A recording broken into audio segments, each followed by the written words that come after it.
Maintenant, nous allons voir d'autres gens contactés qui eux aussi ont le même type de message que ces contactés. Prenons le premier de ceux-là, celui qui a fait beaucoup parler de lui, ici même au Vidéotron, puisque je l'ai reçu à plusieurs occasions à l'émission. Il s'agit de Claude Vorillon, qui a écrit déjà 3 livres sur les messages des extraterrestres. Claude, tu aimes ton passage à Montréal? Ah ben, je suis toujours enthousiasmé par l'accueil des Québécois.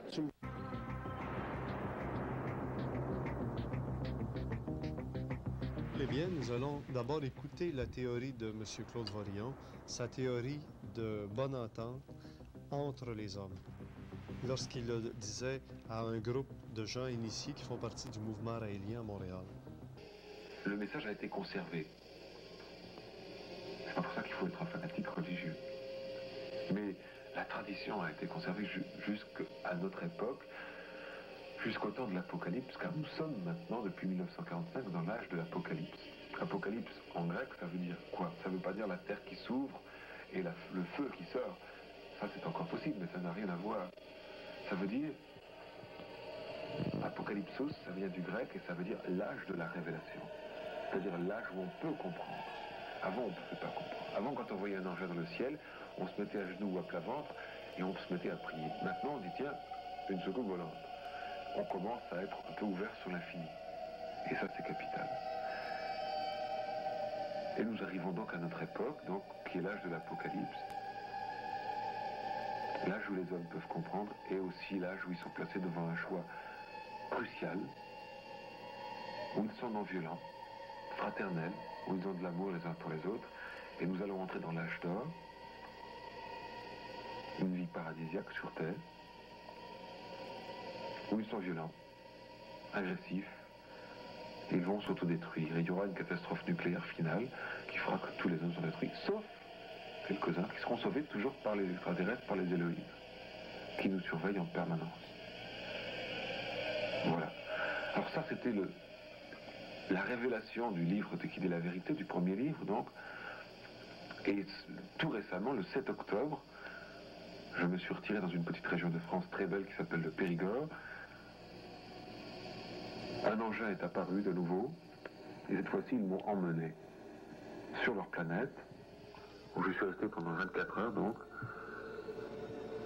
Et il y a eu d'autres révélations qui m'ont été faites.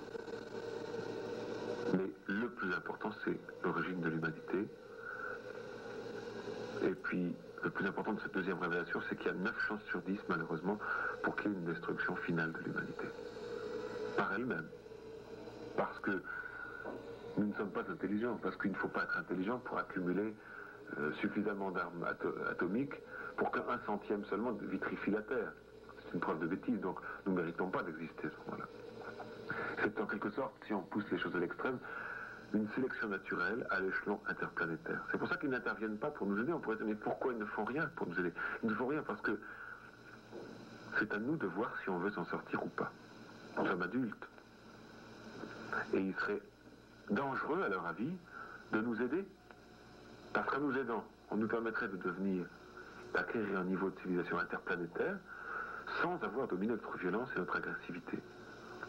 Or, tout peuple, en un endroit quelconque de l'univers, parce que l'univers est infini, il y a une infinité, dire un milliard, ce serait trop faible, c'est l'infini, de mondes habités et de mondes habités partout dans l'infini, si partout dans l'univers, une population qui arrive à un niveau de découverte scientifique suffisant pour lui permettre de découvrir des énergies, lui permettant de quitter sa planète, possède en même temps les énergies suffisantes pour s'autodétruire. Ce qui fait que tous les peuples qui échappent à leur planète sont forcément non violents. Et c'est un équilibre qu'il ne faut pas renverser. Je crois que c'est tout ce que je peux vous dire. Effectivement, de tels événements ont bouleversé mon existence.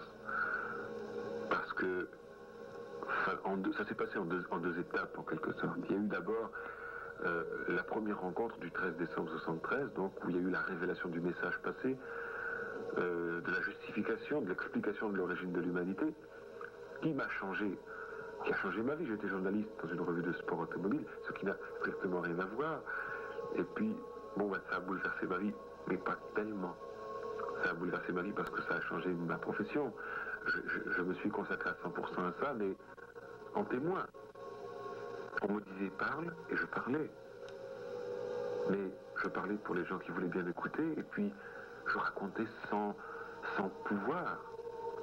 Or, depuis le 7 octobre, j'ai pouvoir. Et maintenant, tout mon travail consiste à essayer de former des gens susceptibles à leur tour de diffuser le message. Parce que le monde est grand et je suis tout petit. Alors pour que ce message gigantesque rayonne, j'ai besoin d'aide. C'est pour ça que j'essaie de parler dans tous les pays du monde. J'espère venir au Canada. J'espère aller aux États-Unis, partout, pour trouver des gens qui à leur tour vont faire rayonner ce message. Alors je forme, je vais essayer de former des gens, parce que pour illuminer, il faut être illuminé soi-même. On ne peut pas ouvrir les esprits si on n'a pas soi-même l'esprit ouvert. Et ce message est tellement important qu'il ne peut être confié qu'à des gens qui ont l'esprit ouvert. Pourquoi m'avoir choisi moi On peut retourner la question en disant pourquoi pas.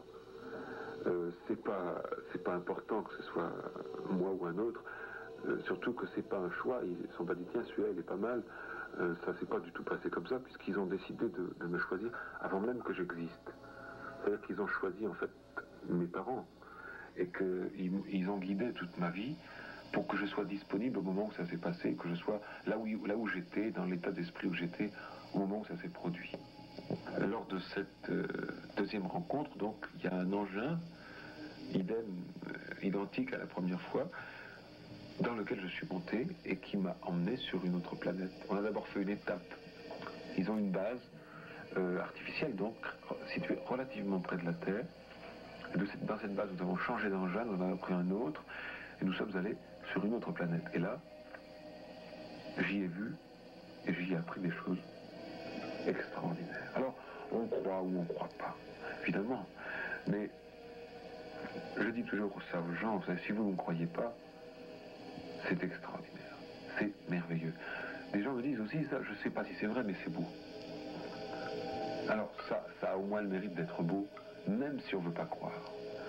Ou c'est vrai et c'est merveilleux, ou c'est pas vrai et c'est encore plus merveilleux parce que c'est une histoire. Mais moi je dis que c'est vrai, mais j'oblige pas les gens à croire. C'est ça la tolérance, je crois. Je tolère qu'on ne me croit pas, mais je voudrais qu'on tolère qu'on me croit.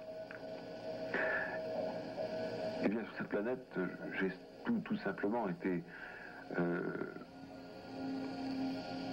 mis au courant que chaque individu sur Terre est suivi durant sa vie par un immense ordinateur qui suit chaque individu.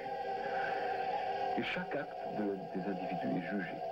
Quand un être est méchant, il est jugé en fonction de sa méchanceté. Quand un être est gentil et bon, il est jugé en fonction de sa gentillesse et de sa bonté. Et à la fin de la vie, quand l'être humain meurt, il y a un bilan qui est fait. Et les êtres qui ont été particulièrement bons sont, d'après une cellule qui est préservée par des ondes que nous ne connaissons pas, ils sont recréés sur cette planète qui est le paradis en fait. Ils sont recréés et sur cette planète en question, il y a 8400 terriens qui ont été recréés. C'est pas beaucoup. On voit les milliards d'hommes qui ont existé depuis l'origine de l'humanité. Il y a eu beaucoup d'appelés et peu d'élus. Mais il y a eu 8400 terriens. Et parmi ces terriens, évidemment, il y a une quarantaine qui sont les grands prophètes qui ont créé les religions de la Terre, la majorité des religions de la Terre. Et j'ai pu manger avec ces gens-là qui sont maintenus scientifiquement en vie. D'après le principe de l'éternité scientifique, c'est-à-dire la cellule. Quand un homme et une femme ont un enfant, la première cellule qui est créée dans le ventre de la mère, elle a toutes les informations pour créer le caractère, la couleur des yeux, la couleur des cheveux. Tout est dans cette première cellule qui est le plan génétique. Eh bien, suivant le même principe, on peut vous prélever une cellule, et lorsque vous êtes mort d'après cette cellule, on vous recrée directement adulte tel que vous étiez avec votre caractère, et c'est ça qui est fantastique.